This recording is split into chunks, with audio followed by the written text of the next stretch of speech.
हरे कृष्णा। हम भगवद गीता के अध्याय 1 के श्लोक संख्या 39वें को आज पढ़ रहे हैं। मेरे पीछे बोलिएगा। कुलक्षये प्रणश्यन्ति कुलक्षये प्रयशन्ति कुलक्षये प्रणश्यन्ति कुलक्षये प्रणश्यन्ति नाइस। कुलधर्मा सनातनः कुलधर्मा सनातना धर्मे नष्टे कुलं कृत्स्नम्। धर्मे नष्टे कुलं कृत्स्नम् गुड गुड। कृत्स्नम् गुड। अधर्मो भी भवत्युत। अधर्मो भी भवत्युत। वेरी गुड आवाजी। कुलक्षये प्रणश्यन्ति कुलक्षये प्रणश्यन्ति कुलधर्मा सनातनः कुलधर्मः सनातनः धर्मे नष्टे कुलं कृत्स्नम् धर्मे नष्टे कुलं कृत्स्नम् अधर्मो भी भवत्युत। अधर्मो भी भवत्युत। वेरी गुड डिम्पल जी। कुलक्षये प्रणश्यन्ति कुलक्षये प्रणश्यन्ति कुलक्षये प्रणश्यन्ति कुलक्षये प्रणश्यन्ति नाइस। कुलधर्मा सनातनः कुलधर्मा सनातनः धर्मे नष्टे कुलं कृत्स्नम् धर्मे नष्टे कुलं कृत्स्नम् अधर्मो भी भवत्युत। अधर्मो भी भवत्युत। बहुत अच्छे भावार्थ पढ़ते हैं। कुल का नाश होने पर सनातन कुल परंपरा नष्ट हो जाती है और इस तरह शेष कुल भी अधर्म में प्रवृत्त हो जाता है। तो इन श्लोकों में अर्जुन अपने विषाद का वर्णन कर रहे हैं और वो बोल रहे हैं कि अगर ये युद्ध होगा तो उसका क्या दुष्परिणाम होगा। पिछले श्लोक में अर्जुन कह रहे थे कि ये जो दूसरी पार्टी के लोग हैं, कौरव, ये दुर्योधन आदि जो लोग हैं, क्योंकि इनकी चेतना लोभ से भर गई है। यद्यप्येते न पश्यन्ति लोभो उपहत चेतसः। कहते हैं कि ये जो दुर्योधन आदि जो लोग हैं, इनका चित्त लोभ से अभिभूत हो गया। लोभ मतलब लालच से भर गया है। इसके कारण ये इस युद्ध के से होने वाले परिणाम को नहीं देख पा रहे हैं। अगर ये युद्ध होगा, इसका क्या रिजल्ट आएगा, उसको ये लोग नहीं देख पा रहे हैं। क्यों नहीं देख पा रहे हैं? क्योंकि लालची हैं, बहुत लालच से भर गया इनका चित्त। लेकिन हम तो देख सकते हैं कि इस युद्ध का क्या अगर ये युद्ध होगा तो उसका क्या दुष्परिणाम होगा। राइट। अब इस श्लोक में अर्जुन बता रहे हैं कि वो किस दुष्परिणाम की बात कर रहे हैं। पहला तो बोल रहे हैं कि कुलक्षय प्रणश्यन्ति, एक तो कुल का नाश होगा। अगर कुल का नाश हो जाएगा तो क्या होगा? कुल धर्मा सनातना। तो जो पारंपरिक जो कुल धर्म है, यानी जो परिवार में जो पारंपरिक रिचुअल्स हैं उनके, वो सब नष्ट हो जाएंगी। और अगर कुल धर्म नष्ट हो गया तो क्या होगा?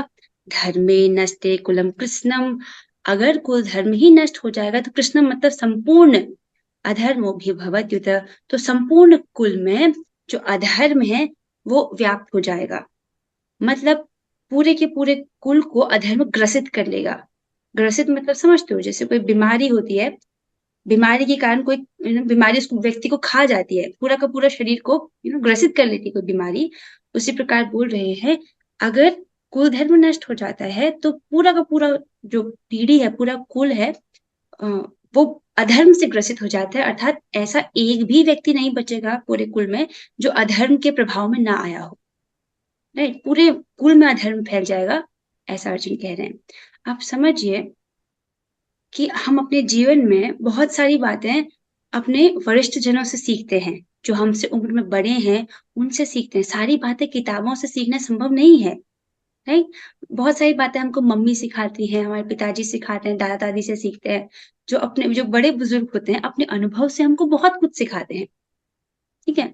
अभी अर्जुन ये देख रहे हैं युद्ध होगा तो इस युद्ध स्थल में सभी लोग उपस्थित है, पितामह, पुत्र, पौत्र, मामा, ताऊ, राइट, ये सब में। अब ये पूरी पीढ़ी निकाल दी जाए, ये चाचा, ताऊ, ये पितामह, ये सब लोग अगर मारे जाएंगे तो जो आने वाली जो पीढ़ी है, जो बच्चे वगैरह है, उनको कौन सिखाएगा?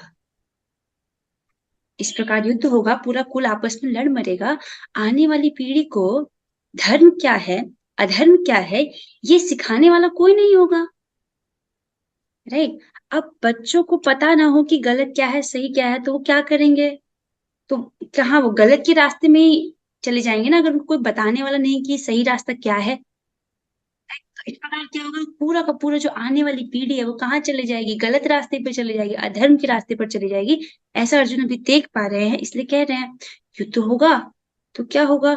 कुल का नाश हो जाएगा, कुल के नाश से पूरे कुल धर्म का नाश हो जाएगा और पूरे कुल में अधर्म व्याप्त हो जाएगा। राइट, ऐसा वो बोल रहे हैं। अब आए तात्पर्य पढ़ते हैं। वर्णाश्रम व्यवस्था में धार्मिक परंपराओं के अनेक नियम हैं, जिनकी सहायता से परिवार के सदस्य ठीक से उन्नति करके आध्यात्मिक मूल्यों की उपलब्धि कर सकते हैं। ठीक है, यहाँ बोला जा रहा है वर्णाश्रम व्यवस्था की बात की जा रही है। तो वर्णाश्रम व्यवस्था में क्या होता है, बहुत सारे धार्मिक परंपरा है। तो ये तो पहला तो ये देखिए, ब्राह्मण, क्षत्रिय, वैश्य और शूद्र। राइट, ये एक वर्णाश्रम व्यवस्था है जिसमें ब्राह्मणों के कर्तव्य क्या है, क्षत्रियों के क्या कर्तव्य हैं, वैश्यों और शूद्रों के क्या कर्तव्य हैं, ये पहले ही भगवान ने बता दिए। 18वें अध्याय में भगवान इसको बताएंगे वैसे। और उसके अलावा फिर ब्रह्मचर्य आश्रम, गृहस्थ आश्रम, वानप्रस्थ आश्रम और संन्यास आश्रम, इसके विषय में भी बताया गया है कि व्यक्ति को पहले ब्रह्मचर्य आश्रम में रहता है, फिर वो पहले गुरु के अंडर में ब्रह्मचर्य आश्रम पालन करता है, फिर उसके बाद वो गृहस्थ आश्रम में एंटर करता है अगर उसकी इच्छा हुई तो, फिर वो वानप्रस्थ आश्रम में जाता है और फिर संन्यास आश्रम।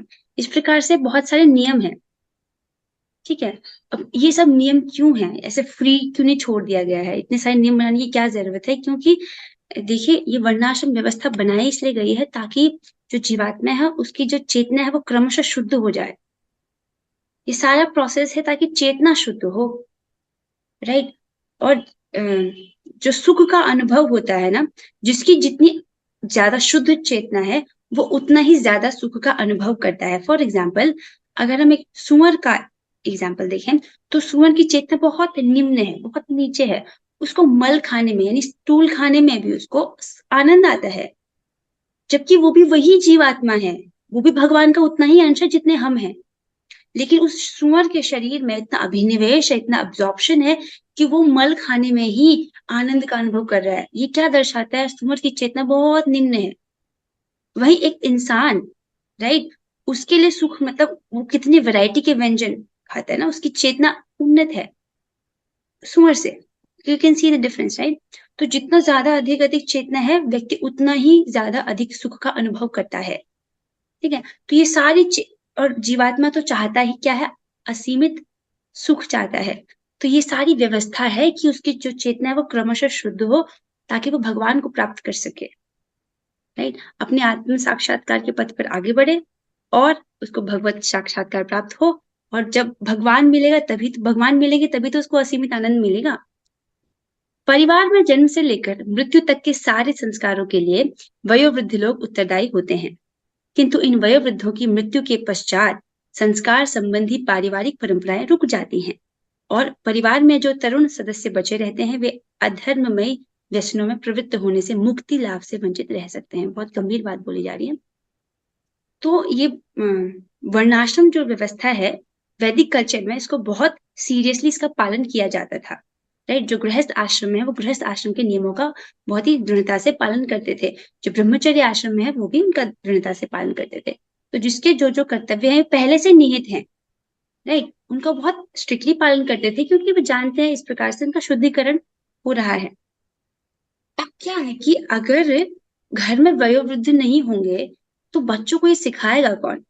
तो बोला जा रहा है कि जन्म से लेकर के मृत्यु तक के जितने संस्कार होते हैं उसके लिए जो बुजुर्ग लोग हैं घर में वो उत्तरदायी है। फॉर इसको हम आज कैसे देख सकते हैं, जैसे कोई बहू है, उसका बच्चा हुआ है, राइट, तो she does not know that much कि बच्चे का ध्यान कैसे रखते हैं। तो सासू माँ बताती है, मम्मी बताती है कि आप बच्चे का ध्यान ऐसे रखिए, होता है कि नहीं? राइट, तो कनक जी, जब आपका पहला बेबी हुआ था तो आपको शायद उतना नहीं पता होगा, आपकी सासू या मम्मा ने आपको ज्यादा बताया होगा। Is it sir? मम्मी ने सिखाया। हाँ जी। हाँ, यही बोल रहे हैं कि वयोवृद्ध लोग जो वो बताते हैं कि आपको ये ऐसे करना चाहिए। सारे संस्कार संबंधी, संस्कार का अर्थ होता है शुद्धिकरण। तो जितने भी संस्कार होते हैं इसके बारे में भी वो अपने आगे वाली पीढ़ी को बताते हैं। तो जब ऐसे वयोवृद्ध लोग की मृत्यु हाँ हो जाती है, तो फिर आगे वाली पीढ़ी को कौन बताएगा कि ऐसे करना है, चीजों को इस प्रकार से करना है। तो यही बोल रहे हैं कि अगर युद्ध में ये पूरा का पूरा सेट, ये पूरा जो वयोवृद्ध हैं, ये लोग मारे जाएंगे, आगे वाली पीढ़ी को बताने वाला कोई नहीं होगा, और सारी परंपराएं जो हैं वो रुक जाएंगी। और उसके बाद जो जो यंग सदस्य बचे रहेंगे, या जो तरुण सदस्य होंगे, उन लोगों को नहीं पता होगा, और वो क्या करेंगे, अधर्म व्यसनों में प्रवृत्त हो जाएंगे। जब बड़े बुजुर्ग नहीं है बताने वाले, तो क्या होगा, जो तरुण है वो लोग अधर्म वाले क्या कार्य में फंस जाएंगे, और क्या होगा, फिर वो अपने मुक्ति लाभ से वंचित रह जाएंगे। तो ये सारा जो शुद्धिकरण प्रोसेस है, एक बहुत बड़े लक्ष्य को देखकर किया जाता है। जो भारतीय लोग हैं ऐसे मूर्ख नहीं है कि इतने नियम पालन करते हैं। वो ऐसे कहते हैं ना कि यहाँ की सोसाइटी बहुत कंजर्वेटिव है, ये सब कुछ वुमेन और मेन को थोड़ा अलग रखती है। दिस इज डन एक बहुत बड़े लक्ष्य को ध्यान में रखकर। ये छोटे छोटे जो प्लेजर है उनके चलते अगर वो बहुत अपना जो शाश्वत मुक्ति का लाभ खोते, तो बहुत बड़ी मूर्खता होगी। क्योंकि देखिए, इस जीवन में व्यक्ति ज्यादा से ज्यादा कितना भोग सकता है। मतलब अगर एक व्यक्ति को सारा इंजॉयमेंट भी दे दिया जाए, तो भी वो बेचारा एक पर्टिकुलर एज तक ही उसको एंजॉय कर सकता है, इजंट इट? सब कुछ बेस्ट भी हो, राइट? एक particular age, like after that maximum 100 years, इसके बाद तो नहीं एंजॉय कर सकता ना, उसके बाद तो उसको शरीर छोड़ना ही पड़ेगा। और मुक्ति लाभ कितना होता है, लाइक ये, अगर हम इस जन्म मृत्यु के चक्र से मुक्त हो जाते हैं, और वास्तविक मुक्ति का अर्थ होता है भगवान के चरण कमलों की सेवा प्राप्त करना, क्योंकि वो सुख ब्रह्मानंद से भी ज्यादा बड़ा है। तो मुक्ति हमने डिस्कस किया था, राइट? 5 प्रकार की होती है। तो सायुज्य मुक्ति अर्थात ब्रह्म में विलीन हो जाना, वो सबसे छोटी निकृष्ट मुक्ति है।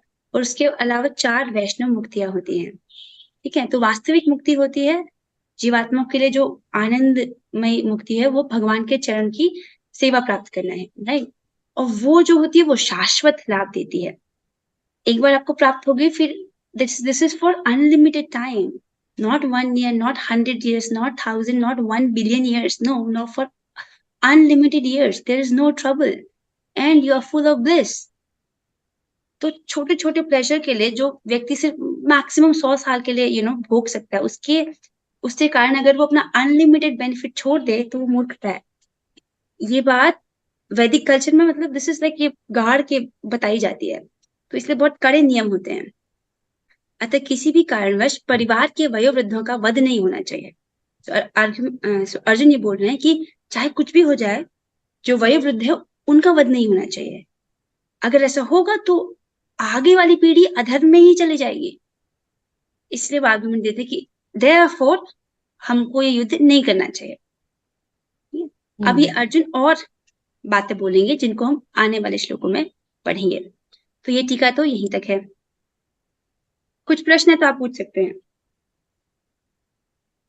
Right? We still have little bit time. हम पिछली क्लास में कॉन्सेप्ट को समझ रहे थे। एक्चुअली ना, हम एक ही बार में हमको कॉन्सेप्ट समझ जाना चाहिए था, लेकिन समय कम है, इसलिए हम थोड़ा एक दिन पढ़ते हैं, थोड़ा सा अगले दिन पढ़ते हैं। तो हमने पिछले क्लास में इस कॉन्सेप्ट को समझा था कि भौतिक जगत का उद्देश्य क्या है। ये मटेरियल वर्ल्ड जिसमें इतनी पेन और सफरिंग है, ये बनाया ये बनाया क्यों गया है, right?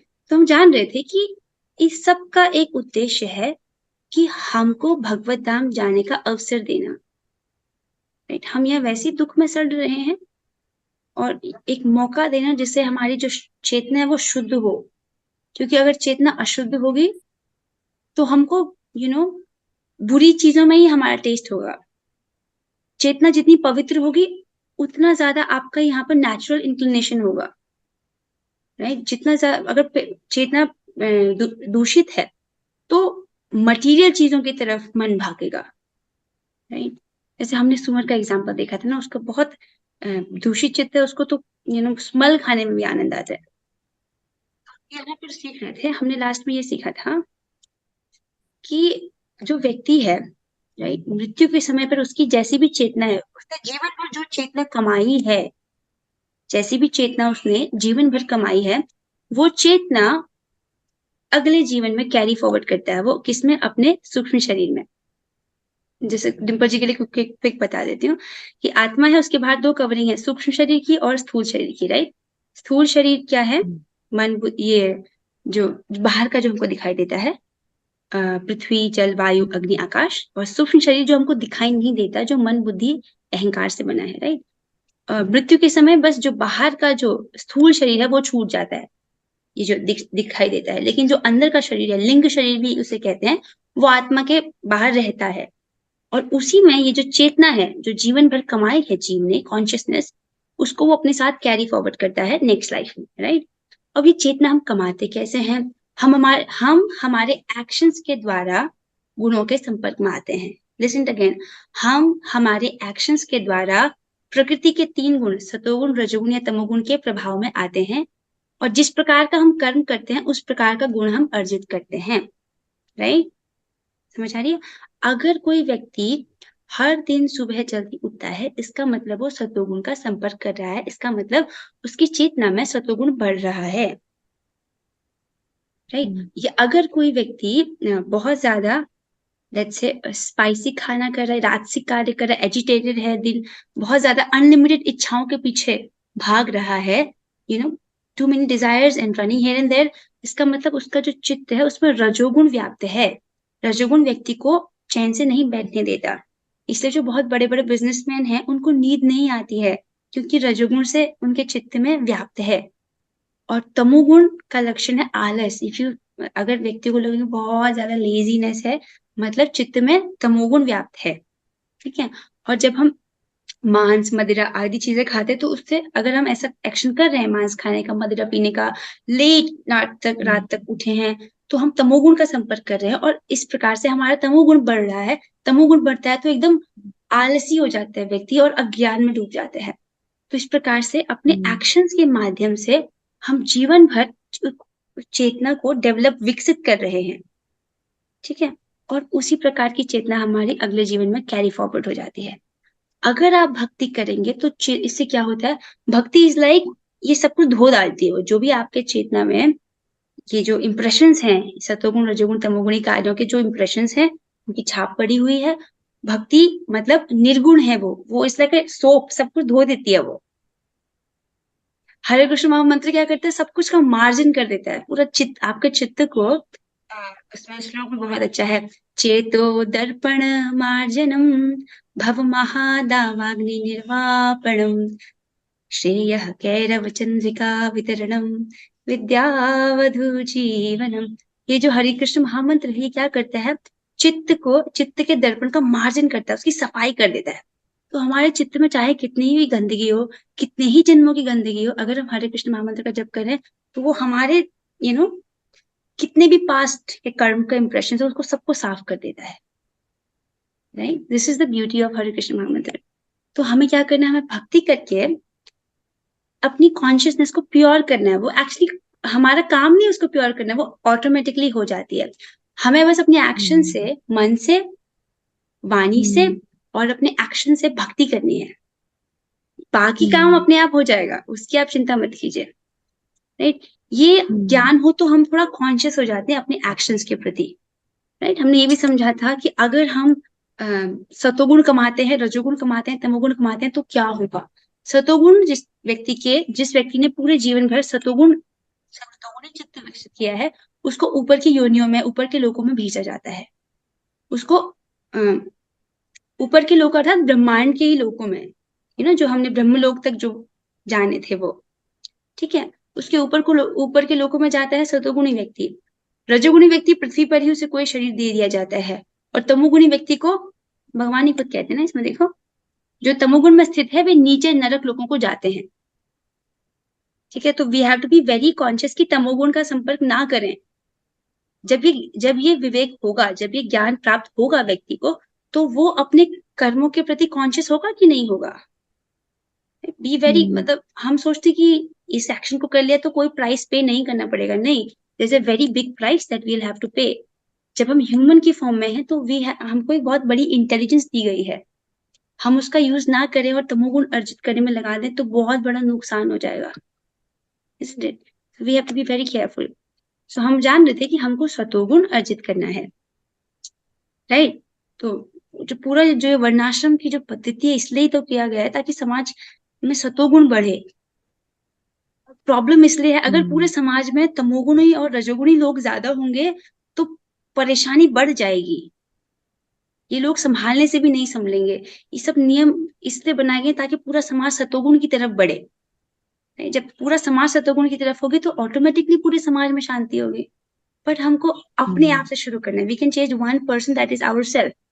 You start with Hare Krishna Mahamantra chanting and then you do, you eat prasadam and ये अपने आप हो जाएगा। ठीक है? You start this side. So with this, let's end the class here. हम 3 बार हरे कृष्ण महामंत्र करते हैं। हरे कृष्णा हरे कृष्णा हरे हरे हरे राम राम राम हरे हरे हरे कृष्णा कृष्णा कृष्णा हरे हरे हरे राम राम राम हरे हरे हरे कृष्णा कृष्णा कृष्णा हरे हरे हरे राम राम राम श्रीमद् भगवद गीता की जय। श्री प्रभुपाद की जय। ऑल ग्लोरी श्री कृष्ण वरंगा। हरे कृष्णा।